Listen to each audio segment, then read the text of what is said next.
welcome back to the Shankly Sessions, the Liverpool podcast we bring you each and every week on the Dynamo Podcast Network. Head over to YouTube, smash that subscribe and bell notification button. Audio versions of the show are available through Spotify, Podbean, iTunes, wherever you pick up audio versions of your show. And if you'd like to contact the show, you'll get us on Twitter at Sessions Shankly. This is your Liverpool versus Man City player ratings. Let's kick this off. What a game for the neutral. Unbelievable. 2-2. Goals from Sadio Mane and Mo Salah, from Phil Foden and Kevin De Bruyne. Let's get into these player ratings now. Alisson Becker gave him a 7. Got away with a poor clearance on that one during the game, but obviously made two really good saves, especially from Phil Foden. Really didn't have much of a chance for either of the City goals. I think the first one maybe he could have done a little bit better. I think in the second one with the deflection, I think he was taken out, but I think he had a good chance of saving it until the deflection. So 7 for Alisson Becker, 5 for James Milner. And this is a trend that you'll see down through the ratings today. I think that first half was so poor. We were so disjointed, so out of the game, so standoffish, giving City so much respect and so much time, no press. We were just so poor. Second half, much better. He had a tough battle against Foden in there, James Milner, today. I mean, it really showed that, you know, when you're up against the quality of youth at the moment, you can really struggle, even when you're as good as James Milner. And more often than not, Foden actually had these opportunities and tore them inside out. Kept on trying to keep pushing forward. Obviously got booked. People will say absolutely lucky to be still on the pitch with that other tackle. I think he probably should have gone. I mean, it was definitely a yellow, and I think we got away with it. But was booked and then was obviously subbed. Joel Matip a 7. Always trying to probe forward, always trying to find that pass, always pushing it all the time.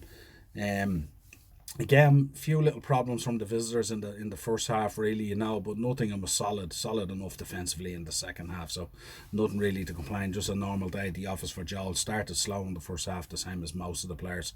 Virgil van Dijk with a 6. Not a great day at the office for Virgil. Slipped to allow Silva through to create one chance, and a little nervous on occasion, especially in the first half. Again, a little bit standoffish, not the dominance that we'd expect from Virgil van Dijk, but definitely settled down in the second half. Andy Robertson a 6. Got a few cheers from the crowd, obviously, with a few tough tackles that he put in there. But like many players, you know, really poor in the first half, but grew into the game in the second half. Was slightly better, so I gave Robbo a 6. Fabinho a 6. You know, he was pestered by Grealish at time in that central kind of role. You know, at times struggled to protect the defence, but definitely improved greatly in the second half, like most of the team.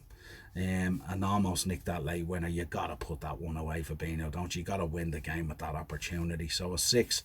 Jordan Henderson, probably with one of the worst ratings. Never felt at any stage. First half he was anonymous in the game.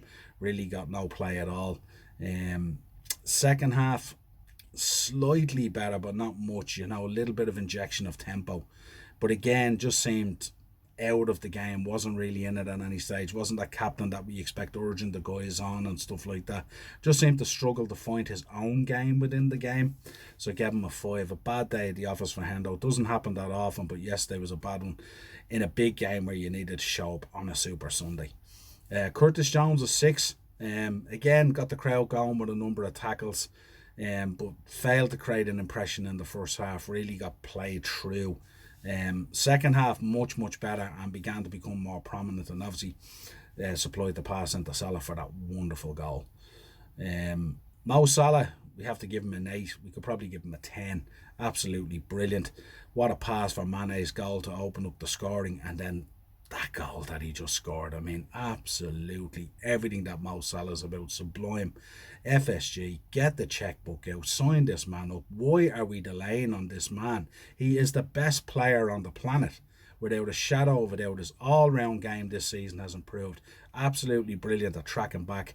His breaking, his goal scoring, his assists, everything is up this year. Why are we stalling on getting this man signed up? Give him what he wants, get it sorted out, and let's push on. Diogo Jota 5. Barely had a kick in the first half. Was really poor in the first half. Didn't really get involved that much. Second half a little bit better. Had a shot on Henderson. And better movement caused City more problems, you know, but ended up getting subbed again.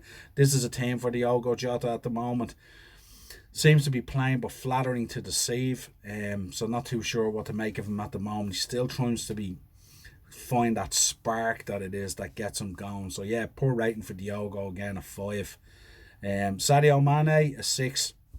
I think overall looked a bit better. I think the goal that he scored was an absolute banger. I think, he's starting to get back into that rhythm again, but it's taking time to get him into that confidence that he normally shows, where you see that Sadio Mane, who's on his game, just takes the ball down, goes by players, buries it, kind of thing.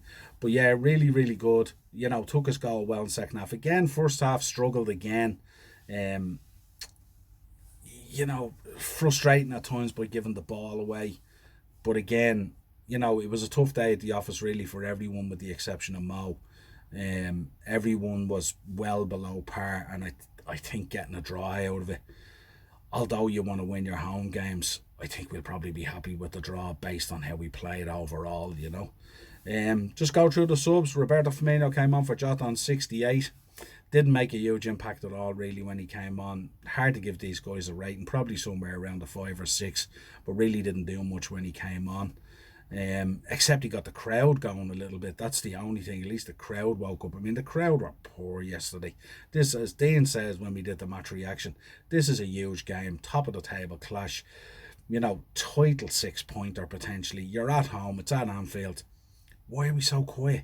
Why aren't we bursting that stadium open with the cheering and the chants and everything and all, and imposing ourselves on City as the 12th man? Really, really poor and disappointing at the moment at the atmosphere at Anfield for these big games. Let's move on. Joe Gomez came on for Milner in 78. I think we'd no choice but to sub him. I mean, it was getting to the point where we either sub him or he was going to get sent off. Give a little bit more steel in defence. Obviously coming into a game like that, it's really, really difficult, and coming on as a right back as well, it's never easy for Joe. I know that has been his position in the past before, but really he needs to be playing centrally. But came on, gave a little bit of steel in defence. Didn't really give him a rating. He wasn't on long enough. Didn't really do a whole lot, but didn't do a whole lot wrong. But yeah, that was Joe on for Milner at 78. This has been your player ratings. Liverpool 2, Man City 2. Of course, drop your comments into the episode what you think of the ratings. You can always hit us up at Sessions Shankly. And if you want to contact the show, of course, you can get us on Facebook and Instagram as well, the upper tier. And you'll also find all the videos over on YouTube, as always, the Dynamo Podcast Network as part of the upper tier. Sessions Shankly. Till next time, folks.